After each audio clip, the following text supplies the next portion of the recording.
Stephen, you played almost 1,000 games in a regular season and playoff, and you've been in some amazing teams like Warriors, Pacers, of course. You know, Spurs, Spurs, yeah. yeah. You had a crazy playoff run with them in 2003, being one of the best scorer of the team in the playoff. And do you have a special memory? Which is your best memory of that experience in Texas? Yeah, I'm gonna tell you a story that I don't think I've ever told. We were in Seattle. This was mid-season, and I was coming off the bench, and we were just starting to win games, but I was averaging like 15, 16 off the bench. And I was in my hotel, and I get a call from Gregg Popovich. He's like, "Come to my room." That's not a good call normally when Popovich wants to talk to you in your hotel. Normally that means you're getting released from the team, right?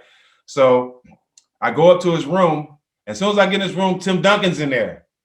I'm like, oh, I'm really getting cut now. Tim's in here because Tim was my friend. So I'm thinking Tim's here to let me down easy to kind of smooth things out. As soon as I sit down, Gregg Popovich like, "Kid, I'm proud of you. I'm going to start you tonight." I'm like, "Huh?" He's like, "Yeah, I'm going to start you at the small forward, at the shooting guard. And I want you to continue to do what you was doing." And then Tim Duncan chimes in and is like, "Man, you've been playing great. You know, we just want you, we want to let you know that we want to start you and we want to give you the opportunity to be one of the stars on this team." And that moment was big for me because I didn't know he was going to win a championship. But giving me an opportunity to be in a starting five with David Robinson and Tim Duncan was something that I couldn't even ask for. I couldn't even explain. So it gave me the motivation to be great. It gave me an opportunity that, okay, I have an opportunity to win a championship with two of the best players ever. So that was the best moment of being a Spurs. Yes, winning the championship was good, but being called to Pop's room and being named a starter on that team meant the world for me. And you speak about Tim Duncan as a former NBA best 75 player. A lot of people from Italy didn't heard so many stories about him, like the one you told now, because he wasn't like the other players, you know, with a lot of interviews, the social media. He was so quiet. Do you have a little story just about him and you, about your relationship? Yeah, I do. I do. So Tim was someone who believed in me more than anything. So when you have the best power forward to ever play the game tell you that you belong and that he's looking for you every time he gets the ball, it boosted my confidence. So a funny story. So Tim is an action junkie. I don't know if people know that. He has a lot of guns. He has a lot of fast cars. He loves fast cars, antique cars, and he loves paintball. So I never played paintball. So when I first got there, we always showed up 2 months before the season to work out and get in shape before the season starts. And on our off time, we play paintball. So Tim takes me to play paintball. Now, everybody knows I'm fearless. I'm not afraid of anything.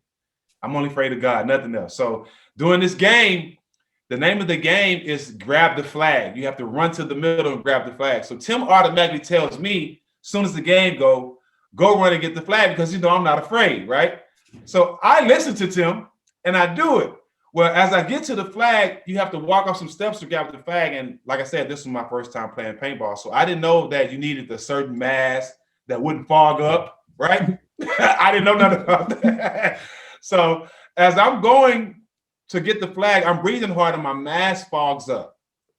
So as I reach for the flag, I miss a step and my mask slides up and I hit my mouth on the ground. Boom! Blood's just flying everywhere, right? So my lip swells up instantly, blood's flying everywhere, right? So I slide my mask down. I still grab the flag. But as I'm coming down, I'm thinking that the opposite team is seeing the blood on my clothes, right? Paintballs don't look like blood. So I'm like, they shoot me now. I can't say nothing because my mask is still on and my mouth is full of blood. So I'm like, You were stuck. So they kept shooting me, right? So game's over. Tim sees my face. He's like, Pop told us not to go play paintball while we're training, right? Don't ever do it. So now I got to show up tomorrow with a big old lip and the cuts all on my lip because of paintball. Tim, we get to practice the next day. Soon as Pop see me, you know, I wasn't the star on the team, so I'm thinking of my lie, like what I'm going to lie, what I'm going to tell him. Right before Pop got to me, Tim stepped in. It's my fault. It's my fault. I'm like, whew. Because I was still trying to get on the team, right? I was still trying out. And Tim slid up front like, Pop, it's my fault. I took him to play paintball. If Tim would have did that, I don't know if I'd have been on Spurs team after that. But Tim stood up on me because he was the reason we went play paintball. And the funniest part about the story, we went the next day. Stephen, do you think is there a player right now in the NBA that looks as dominant as Tim was? Yes. Greek Freak and Kevin Durant. Both of these guys are great players, great people, and dominant players. And they've been dominating for the last 2-3 years. There's not too many guys like Tim Duncan who you can't rattle. You know, you can push him, you can elbow him, you can talk trash to him. He's focused on the game. That's KD. That's the Greek Freak. And if I had to compare anybody to Tim Duncan, Tim Duncan will forever be the best power forward ever to me. But if I had to compare players, it would be Greek Freak and Kevin Durant because they're the even kill and they're only focused about winning the game and nothing else. They don't care about being famous. They don't care about being the star. They want what's better for the team. And that's what Tim Duncan was. And in that team, you had also Tony Parker and Manu Ginobili. They are not in the NBA top 75, but I think they are in your own NBA top 75. Well, I'm going to tell you this. One of my favorite teammates was Manu Ginobili. And I'm going to tell you why. The year we won the Western Conference Finals against Dallas, and I had that big game, Ginobili sat by me after we were celebrating and told me, you deserve the MVP of the Western Conference Finals. And for him to say that, it meant a lot because me and him were really the guys who kept that team going. You know, Tim was the star. Dave was in and out with injury, but me and Ginobili, the really two who kept this team afloat. And we had the same passion, and being from two different parts of the world, but to come together and be brothers and have the same respect on the court, it's not a guy that I can talk more about than Manu Ginobili. I love Tony Parker. We had our differences, but Manu Ginobili is my guy. I will forever speak up highly for him. He's better than 15 to 20 players that's in that top 75 list. He's definitely better, and he's had a better career as well. You know, Manu started this pro career in Italy. Did he ever talk about it? He didn't talk too much about Italy, but with me growing up around the Spanish culture, and you know, I used to try to talk my Spanish language to him. He's like, "What is that? What is that? What is that?" You know. So, but he never talked about Italy, but he talked a lot about Argentina and the basketball culture there, and they have a lot of guys that came out that did well in the NBA, Scholar and etc.